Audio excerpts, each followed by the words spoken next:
வணக்கம். நம்ம இந்த பதிவில் வந்து ஏற்கனவே நம்ம பார்த்துட்டு இருந்தோம்ல 7 பதிவுகளில் நான் லக்ஷ்மி படத்தை வந்து கலரிங் ஃபுல்லாக கம்ப்ளீட் பண்ணியிருந்தேன். இது வந்து அதோட இறுதி பதிவாக இருக்க போகுது. இந்த பதிவு 8வது பதிவாக நான் இதை பதிவிடுறேன். இதுக்கு முன்னாடி வந்து 3 பதிவு தனியாக வந்து நான் கொடுத்துருந்தேன். முகத்துக்கு எப்படி ஸ்கெட்ச் வரைகிறது, எப்படி ஷேடிங் கொடுக்கறது, எப்படி டீட்டெயிலிங் ஒர்க் கொடுக்கறது அப்படின்றத ஃபேஸ் ஏ, ஃபேஸ் பி, ஃபேஸ் சி அப்படின்ற சீரீஸில் நான் ஃபுல்லாக கொடுத்துருக்கேன். நீங்கள் ஃபேஸை வந்து டீட்டெயிலாக கற்றுக்கிட்டு போடணும் அப்படின்னு நினச்சிங்கன்னா அந்த 3 வீடியோவை பார்த்தீங்கன்னா உங்களுக்கு வந்து ரொம்ப தெளிவாக வரும். இதில் உங்களால் எந்தளவுக்கு அப்சர்வ் பண்ணிக்க முடியுன்றது அதை பார்த்துட்டு இதை வந்தீங்கன்னா உங்களுக்கு ஈஸியாக இருக்கும். ஏன்னா நான் இதில் வந்து அந்தளவுக்கு டீட்டெயிலாக உங்களுக்கு நான் சொல்லலை, ஓரளவு லைட்டாக தான் நான் காட்டியிருக்கேன். அதில் தான் வந்து நான் ரொம்ப டீட்டெயிலாக கொடுத்துருக்கேன். அதில் பார்த்தீங்கன்னா கற்றுக்கிறது ரொம்ப ரொம்ப ஈஸியாக இருக்கும். இப்போ நம்ம இந்த பதிவில் என்ன பார்க்க போகிறோம் அப்படின்னா, இந்த ஃபேஸை முடிச்சுட்டு எப்படி ஃப்ரேம் பண்ணலாம், ஃப்ரேம் பண்ணிவிட்டு நம்ம எப்படி ஃபினிஷிங் எப்படி எடுத்து காட்டலாம் அப்படின்றத நான் காட்ட போகிறேன். நான் இந்த வீடியோ வந்து எதுக்காக போட்டிருக்கேன் அப்படின்னு பார்த்தீங்கன்னா, ஃபஸ்ட்டு இந்த மாதிரி எல்லாத்தையும் கம்ப்ளீட்டாக நான் எதுக்காக நான் உங்களுக்கு கொடுத்துருக்கேன் அப்படின்னா, நான் ஃபஸ்ட்டு ஒரு வீடியோ போட்டிருந்தேன். கிட்டத்தட்ட ஒரு 5 to 6 மந்த்துக்கு முன்னாடி இருக்கும்னு நினைக்கிறேன். அந்த வீடியோவில் வந்து நான் சொல்லியிருந்தேன், தாஞ்சூர் பெயிண்டிங்கிறது ரொம்ப காஸ்ட்லியானது. அதை வந்து நிறைய பேர் ஆசைப்படலாம், ஆனால் வாங்க முடியாமல் கூட இருக்கலாம். அந்த மாதிரி இருக்கிற ஒரு சிலருக்காக ஒரு சின்ன டிப் அப்படின்னு சொல்லிட்டு, பட்ஜெட் ஃப்ரீ அப்படின்னு சொல்லிட்டு இந்த மாதிரி நான் கார்டில் வந்து பெயிண்டிங் கொடுக்கலாம் அப்படின்றத நான் வந்து எப்படி கொடுக்கலாம் அப்படின்றத நான் போடுறேன் அப்படின்னு நான் சொல்லியிருந்தேன். அப்போது இந்த லக்ஷ்மி படத்தை பேஸ் கலரிங்கோடு இருந்தது என்கிட்ட. அதை காமிச்சு நான் சொல்லியிருந்தேன், இந்த லக்ஷ்மி படம் கம்ப்ளீட் பண்ணுறப்ப நான் உங்களுக்கு இது எப்படி போடுறது அப்படின்றத ஃபுல்லாக உங்களுக்கு நான் வீடியோவாக போஸ்ட் பண்ணுறேன் அப்படின்னு சொல்லியிருந்தேன். அந்த வீடியோ பார்த்திங்கன்னா என்னோடய சேனல்லையே ஃபஸ்ட்டு நிறைய பேருக்கு வியூஸ் கொண்டு போனது வந்து அந்த வீடியோ தான். அந்த வீடியோவும் இன்னொரு அம்மன் படம் மலையாத்தாள் அம்மன் போட்டிருந்தேன். அந்த 2 வீடியோவும் தான் வந்து ஃபஸ்ட்டு நிறைய பேருக்கு வந்து பார்க்க வச்சுது. அதுவும் சொல்லப்போனால் அந்த டூப்பு வீடியோ வந்து நிறையா பார்க்க ஆரம்பித்ததுக்கு அப்புறமா அந்த அம்மன் வீடியோ வந்து இன்னும் வேகமாக போச்சு. அந்த காரணத்துக்காக நான் அதில் சொன்ன வார்த்தையை காப்பாற்றணும் அப்படின்றதுக்காக நான் வந்து சீரியஸாக எடுத்து ஃபுல்லாமே உங்களுக்காக நான் கொடுத்துருக்கேன். 7 பாட்டும் நான் கொடுத்துட்டேன்னு நினைக்கிறேன். என் மனசுக்கு வந்து திருப்தியாக தான் இருக்குது. எல்லோரும் அதில் ஈஸியாக கற்றுக்க முடியும் அப்படின்ற நம்பிக்கை எனக்கு இருக்குது. சப்போஸ் நீங்கள் யாராவது அது மாதிரி கற்றுருக்கீங்க போட்டிருக்கீங்க அப்படின்னா என்னோடய மெயில் ஐடிக்கு நீங்கள் அதை ஃபோட்டோ எடுத்து அனுப்புங்க. அதை பார்க்குறப்ப எனக்கு இன்னும் கொஞ்சம் ஒரு சந்தோஷம் கிடைக்கும். அதுக்கப்புறம் ஃபேஸ் பார்த்திங்கன்னா இந்த வீடியோவோட நான் அதை முடிச்சுக்கலாம் அப்படின்னு நினைக்கிறேன். அதனால் ஃபேஸை போட்டு அதை ஃபுல்லாகவே எப்படி எந்த அளவுக்கு ஃபைனல் அவுட்புட் காட்டலாம் அப்படின்றத நான் உங்களுக்கு ஃபுல்லாக அதில் கொடுத்துட்றேன் டிப்ஸு. நீங்கள் வீடியோ ஃபுல்லாக பாருங்கள். ஃப்ரேம் எப்படி பண்ணுறது அப்படின்றத நான் சொல்கிறேன். இதுக்காக நான் ஃப்ரேம் வந்து ஆன்லைனில் தான் ஆர்டர் பண்ணி வாங்கியிருந்தேன்.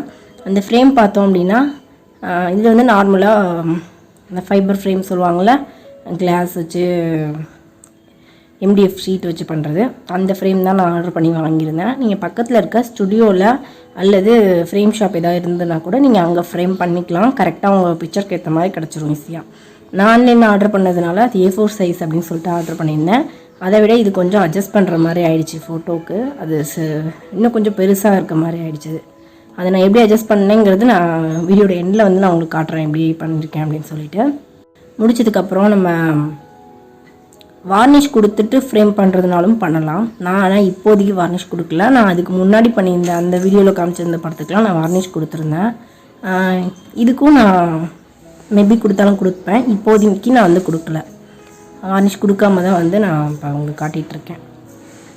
வார்னிஷ் கொடுத்துட்டோம் அப்படின்னா அதை நல்லா வந்து காற்றுப்படாத இடத்துல வச்சு டஸ்ட் எதுவும் படியாத அளவுக்கு வச்சு காய வச்சு நம்ம எடுத்து வைக்கணும். அது கொஞ்சம் கேர்ஃபுல்லாக பார்த்துக்கணும், இல்லைன்னா வந்து ஸ்பாயில் ஆகிடும். வார்னிஷ் கொடுக்குறப்பவும் ரொம்பவே கேர்ஃபுல்லாக கொடுக்கணும். நம்ம கொடுத்துருக்கிறதுலாம் வந்து போஸ்டர் வாட்டர் கலர் பேஸ்டு இல்லையா, அதனால் வந்து வார்னிஷை ரஃப் பண்ணி கொடுக்காம அப்படியே லைட்டாக அப்படியே டக்குன்னு கொடுத்து முடிக்கணும்.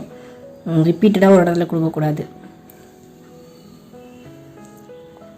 அதனால் நான் இப்போதைக்கு அதை கொடுக்கல. வார்னிஷ்லாம் டேரெக்டாக வந்து எப்படி ஃப்ரேம் பண்ணுறது அப்படின்னு தான் காட்டியிருக்கேன். உங்களுக்கு ஃப்ரேம் வந்து ஆன்லைனில் வேணும் அப்படின்னா லிங்க் வந்து நான் டிஸ்கிரிப்ஷன் பாக்ஸில் தந்திருக்கேன், நீங்கள் அதில் பார்த்துக்கலாம்.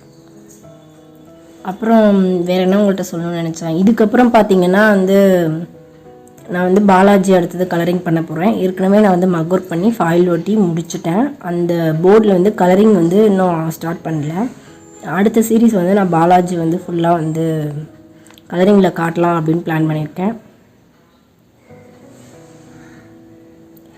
உங்களோட ஃபீட்பேக்கை வந்து சொல்லுங்கள் கமெண்ட்ஸில். எந்த அளவுக்கு நான் கொடுக்குறது உங்களுக்கு யூஸ்ஃபுல்லாக இருக்குது அப்படின்றத கமெண்ட் பாக்ஸில் சொல்லுங்கள்.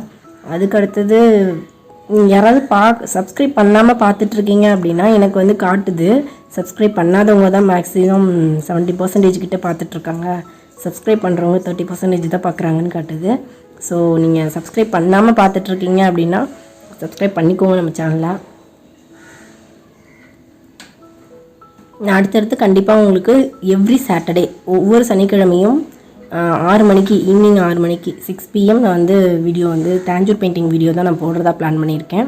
அது எப்பயுமே மிஸ் பண்ணக்கூடாது அப்படின்னு நான் நினைக்கிறேன். கண்டிப்பாக மிஸ் பண்ண மாட்டேன்னு நினைக்கிறேன். வேறு சில வீடியோலாம் நான் கலந்து போட்டுட்ருந்தேன் இதுக்கு முன்னாடி. அதில் இந்த க்ளே வீடியோ கூட எனக்கு நல்லா தான் போயிட்டு இருந்தது. ஸோ அதை பார்த்து கூட நிறைய பேர் எனக்கு சப்ஸ்கிரைபர் வந்திருந்தாங்க. அவங்களுக்குலாம் என்ன சொல்கிறேன் அப்படின்னா, நான் வீக் டேஸில் வெனஸ்டே இல்லை இன்னொரு டேயில் வெனஸ்டே மேக்ஸிமம் புதன்கிழமையில் வந்து நான் க்ளே வீடியோ வேறு ஆர்ட் ஒர்க் வீடியோ போடுறதா இருந்தால் நான் அந்த வீடியோ வந்து அதில் போஸ்ட் பண்ணியிருந்தேன். உங்கள் சஜஷன் என்னங்கிறதையும் நீங்கள் வந்து கமெண்ட் பாக்ஸில் சொல்லுங்கள். உங்கள் கூட பேசணும்னு நினச்சேன். டிஸ்கஸ் பண்ணுற எல்லா விஷயத்தையும் நான் சொல்லிட்டேன்னு நினைக்கிறேன். இப்போ இதில் பார்த்தோம் அப்படின்னா நம்ம இந்த மாதிரி ஷேடிங்ஸ் எல்லாம் முடிச்சுட்டு, இது பேசிக் ஷேடிங்ஸ் இது எல்லாத்தையும் முடிச்சுட்டு நம்ம இப்போ டீட்டெயிலிங் ஒர்க்கும் முடிச்சுட்டு பார்ப்போம். இதில் வந்து ஃபேஸ் வந்து அந்த ஷேப்பில் வராது நான் சொல்லி கொடுத்த மாதிரி. ஏன்னா ஒரு ஃபேஸோட அந்த ஃபேஸ் கட் அப்படின்றது வந்து அந்த அவுட்டர் பார்டர் லைன் இல்லைங்களா, அந்த லைனோட ஷேப்பை வச்சு தான் வந்து ஒரு ஃபேஸோட அமைப்பும் நமக்கு கிடைக்கும். அதில் ஃபேஸ் ஒவ்வொருத்தர் வரைகிறது ஒவ்வொரு விதமாக வரத்துக்கு காரணம் வந்து அவங்க எடுத்துக்கிற அளவுகள் தான். எந்த அளவுக்கு வந்து ஒடுக்கமாக எடுக்கிறாங்க, எந்த இடத்துல மேல் முகம் வந்து அகலமாக இருக்கா, கீழ் முகம் அகலமாக இருக்கா அப்படின்றதுலாம் இருக்குது. அப்புறம் நம்ம கொடுக்குற இடைவெளிகள் ஒரு இடத்துக்கும் மூக்குக்கு வாய்க்கு கண்ணுக்கு கொடுக்குற இடைவெளிகளை பொறுத்து ஒவ்வொருத்தருக்கும் ஒவ்வொரு விதமான ஃபேஸ் கட் அமையும். இந்த பிக்சரில் வந்து அந்த பேசிக் ஸ்கெட்சில் வந்து ஒரு ரொம்ப சின்னதான ஒரு முகமாக இருந்தது. அதை பார்த்திங்கன்னா அந்த கீழே வாய்ப்பகுதிக்கிட்ட வந்து ரொம்ப குறுகலாகவே போயிடுச்சு. அதை அப்புறம் நான் அட்ஜஸ்ட் பண்ணி கொஞ்சம் அதை பெருசாக்குற மாதிரி கொஞ்சம் சைஸை வந்து ரவுண்ட் பண்ணி போட்டிருக்கேன். அந்த ஷேப் வந்து நம்ம எந்த பிளைன் ஸ்கெட்சு போடுறதா இருந்தாலுமே சரி, அந்த ஸ்கெட்சில் வந்து ஃபேஸோட ஷேப்பை கரெக்ட் பண்ணிக்கிட்டு நம்ம வந்து அப்புறம் நம்ம பெயிண்டிங்காக ஒர்க் பண்ணுறது நல்லது. பெயிண்டிங்காகிறத விட மக் ஒர்க் பண்ணுறதுக்கு எந்த ஒர்க்கு ஸ்டார்ட் பண்ணணுனாலும் நம்ம அந்த ஃபேஸை கரெக்ட் பண்ணதுக்கப்புறம் ஒர்க் பண்ணுறது பின்னாடி நமக்கு ஃபேஸை ஃபைனலாக வந்து போட்டு முடிக்கிறப்ப நமக்கு எந்த ஒரு இடைஞ்சலும் இல்லாமல் நமக்கு முடிக்கிறதுக்கு ஈஸியாக இருக்கும். அதனால எந்த படம் எடுத்துக்கிட்டாலுமே நம்ம அவுட்டில் ட்ரேஸ் கொடுத்து இந்த வரைஞ்சோ நம்ம கொடுக்குறப்ப அந்த ஃபேஸை வந்து ஃபஸ்ட்டு கரெக்ட் பண்ணிக்கோங்க. எந்த ஷேப்பில் இருக்கணும் அப்படின்றத நம்ம முடிவு பண்ணிக்கணும். நம்ம கலரிங் கொடுக்க போகிறது நம்ம கொடுக்குறோம் அப்படின்றதுனால நம்ம கம்ஃபர்ட்டுக்கு அந்த ஃபேஸை வந்து ஃபஸ்ட்டு கரெக்ட் பண்ணிக்கணும் சைஸாக. அதுக்கப்புறமா நம்ம மற்ற ஒர்க் எல்லாத்தையும் ஸ்டார்ட் பண்ணி முடிச்சுக்கலாம். இப்படி பண்ணுறதுனால நமக்கு ஃபைனலாக வந்து எந்த டென்ஷனும் இருக்காது. ஃபேஸ் கொடுக்குறப்ப வந்து எந்த ஒரு இதுவும் இல்லாமல் ரிலாக்ஸாக நம்ம டக்கு டக்குன்னு கொடுத்து முடிச்சிட முடியும். இல்லைன்னா நம்ம திரும்ப என்ன தப்பு பண்ணிக்கோங்கிறது புரியாமல் நமக்கு பயங்கர டென்ஷன் உருவாகிடும். என்னதான் நம்ம ஃபேஸ் பார்த்து வரைஞ்சிருந்தாலும் சாமி படம் அப்படின்றப்ப நமக்கு அந்த ஃபேஸுக்குரிய அந்த அணிகலன்கள் ஜுவல்லரிஸ்லாம் கொடுத்ததுக்கப்புறம் தான், அந்த மேக்கப் பண்ணதுக்கப்புறம் தான் வந்து ஃபேஸ் வந்து ஒரு நல்ல ஒரு அவுட்லுக் நமக்கு கிடைக்கும். கலையான ஃபேஸாக நமக்கு கிடைக்கும். அது பாருங்கள், நம்ம அந்த மூக்கு வளையம் பொட்டு புல்லாக்கு தோடு வளையம் எல்லாமே நம்ம ஃபினிஷ் பண்ணி முடித்ததுக்கப்புறம் பார்த்திங்கன்னா அது ஒரு தனி அழகாக காட்டுது நமக்கு. இந்த மாதிரி நம்ம எல்லாத்துக்குமே அந்த முத்துக்கெல்லாம் கூட நம்ம ஷேடிங்ஸ் கொடுத்துக்கணும் ப்ளூ கலரில் லைட்டாக. அப்புறம் அந்த ஒத்தக்கல் மூக்குத்தி கூட மறக்காமல் வச்சுக்கணும். இதெல்லாம் முடிச்சுட்டு பார்த்தோம் அப்படின்னா நமக்கு ஒரு ஃபினிஷிங் வந்து நமக்கு கரெக்டாக கிடச்சிரும். இப்போ நம்ம ஃபேஸ் முடிச்சுட்டு பார்டரில் பார்த்தோம்னா இது வந்து ஃப்ரேம்குள்ளே வர ஏரியா. அதில் வந்து ஒரு டார்க் கலர் கொடுத்து ஷேட் கொடுத்துக்கலாம். ஆனால் ப்ளூ கலர் தான் மேக்ஸிமம் கொடுப்போம். ப்ளூ கலர் கொடுத்து ஷேடிங் கொடுத்துக்கலாம். ஃபுல்லாக கொடுத்து முடிச்சுட்டு பார்த்தோம் அப்படின்னா அவுட்லுக் இப்படி தான் இருக்கும்.